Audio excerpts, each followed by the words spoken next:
ভাইয়ের আমার, বন্ধুরা আমার, আল্লাহ রাসূলের সাহাবী হযরত আনাস ইবনে মালিক রাদিয়াল্লাহু তাআলা আনহু হাদিসটি বর্ণনা করেছেন।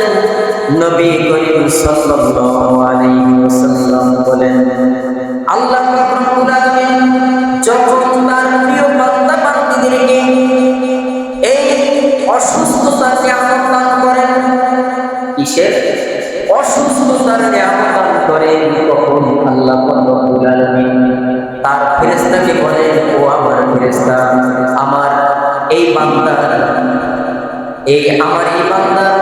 অমুক আমলগুলি লিখতে থাকো, পূর্বের আমলগুলি লিখতে থাকো। যখন সে সুস্থ ছিল, সুস্থ অবস্থায় যত ইবাদত করেছিল, নেকের কাজ করতে লিখতে থাকো। সুবহানাল্লাহ বলেন। বান্দা এখন অসুস্থ হয়ে গেল, অসুস্থতায় আমাদের ভুগছে, যতক্ষণ পর্যন্ত সে সুস্থ ছিল, যত ইবাদত করেছে, এই ইবাদতগুলি বান্দার লিখতে থাকো। আবার আল্লাহ পাক রব্বুল আলামিন বান্দা বান্দীকে যখন সুস্থতার নিয়ামত দান করেন, তখন তাহার গুনাহ দূর করিয়া ওই বান্দা বান্দীকে পরিষ্কার পরিচ্ছন্ন করিয়া দেন। সুবহানাল্লাহ। শুধু তাই নয়, রাসূল বলেছেন, ওই বান্দার যদি রূহ কবজ করা হয়, ওই বান্দার রূহ যখন কবজ করা হয়, তখন ওই বান্দাকে মাফ করে দেওয়া হয়, আর ওই বান্দা আল্লাহ পাকে রহম করেন। সুবহানাল্লাহ। এই হাদিসটির মধ্যে তিনটি অপশন পেয়েছে। হাদিসটি বর্ণনা করেছেন কে? হযরত আনাস ইবনে মালিক রাদিয়াল্লাহু তাআলা আনহু। রাসূল বলেছেন, আল্লাহ পাকের প্রিয় বান্দা বান্দী, এই হাদিসগুলি আল্লাহ পাকের প্রিয় বান্দা বান্দীর জন্য, নাফরমান বেদী কাফের মুশরিকদের জন্য এই হাদিসগুলি নয়। কারণ অসুস্থতা এটা আল্লাহ পাকের বড় একটা নিয়ামত। এই কথাটাই আল্লাহ রাসূল বলেছেন, যখন আল্লাহ পাক বলেন তার প্রিয় বান্দা বান্দীদেরকে, মুমিন বান্দা বান্দীদেরকে যখন অসুস্থতার নিয়ামত দান করেন, তখন আল্লাহ এই যে কিরামান কাতিবিন আছে, এই ফেরেশতাকে বলেন, নেকি যিনি লেখেন তাকে বলা হয়, ও আমার ফেরেশতা, আমার এই বান্দা যে পূর্বে যে আমল করেছে, এখন তো তিনি অসুস্থ, পূর্বের আমলগুলি লিখতে থাকুন।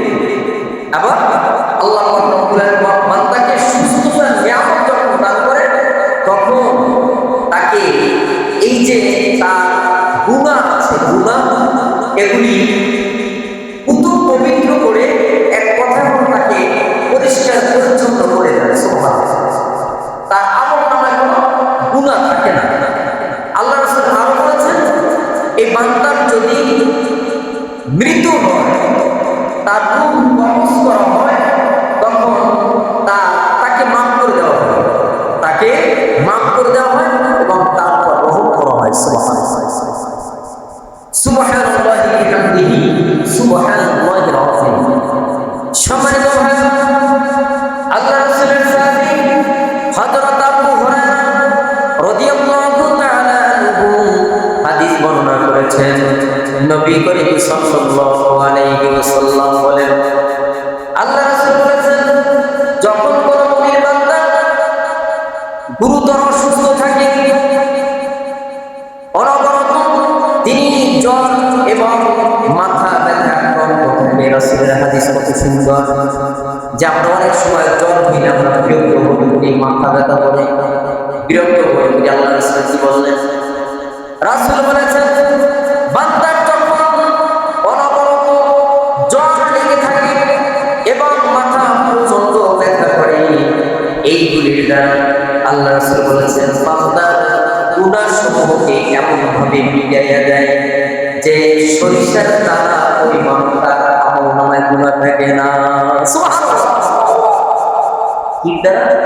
এই যে জ্বর হয়, মাথা ব্যথা, অসুস্থতার কারণে আল্লাহ রাসূল বললেন, বান্দা এই গুনাহকে মিটাইয়া দেয়, গুনাহসমূহ কি করে মিটাইয়া দেয়, এবং যে সরিষার দানা পরিমাণ তার আমলনামায় গুনাহ থাকে না। রাসূলের হাদিস। সুবহানাল্লাহ। ভাইরা বহুবারের সমপরিমাণ বান্দার গুনাহ হয়, তবে আল্লাহ পাক রব্বুল আলামিন মাফ করে দিবেন। সুবহানাল্লাহ। অসুস্থতা হইলে বিরক্ত বোধ করা যাবে না। আল্লাহ আমাদের অসুস্থ করেছেন, রোগ শোকে আমাদেরকে আক্রান্ত করে ফেলেছেন, অতিষ্ঠ হওয়া যাবে না এবং রাগ করা যাবে না। আল্লাহর সাথে, আল্লাহ পাকের সাথে রাগ করা যাবে না। আল্লাহ আমাকে খালি জ্বর দেয়, অসুস্থতা রাখে। এখন আমরা বুঝতে পারলাম এই হাদিসটার দ্বারা রোগ শোক আসলে আমাদের গুনাহ মিটিয়ে দেওয়া হয়। গুনাহ সময় কি হয়? মিটিয়ে দেওয়া হয়। গুনাহ সময় ঝরে যায়। সুবহানাল্লাহ।